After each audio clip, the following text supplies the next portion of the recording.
রাত্রে মানুষ যখন ঘুমে যায়, তোমার বিবি যখন ঘুম যায়, তোমার ছেলে যখন ঘুম যায়, তুমি নিশি রাত্রে ঠান্ডা পানি দিয়ে ওযু বানিয়ে নামাজের মুসল্লায় বসো। তুমি আবার যখন ডাক দাও, রব্বুল আলামিন, পৃথিবীর কোনো মানুষ আমার গুনাহ সম্পর্কে জানে না, তুমি আমার গুনাহ সম্পর্কে জানো।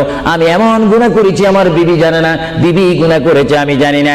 আল্লাহ তুমি সব কিচ্ছু জানো, হে আমার প্রভু তুমি আমাকে মাফ করে দাও। আমার আল্লাহ বলে, তারপরও যদি তোমাদের আমি মাফ না করি, তারপরও বান্দা তোমরা আমার রহমতের দরজা থেকে ফিরে যাইও না। আমি তোমাদেরকে হুকুম দিচ্ছি, ওয়ালাউ আন্নাহুম ইয যালামু আনফুসাহুম জাউকা, বান্দারে যদি গুনাহ করে ফেলো আমার রহমত থেকে মুখ ফিরিয়ে তুমি চলে যাইও না। বান্দা, আকাশ পরিমাণ যদি গুনাহ করো, পাতাল পরিমাণ যদি গুনাহ করো, সাগরের পানি পরিমাণ যদি গুনাহ করো, পাহাড় তুলনায় যদি তুমি গুনাহ করো, আমার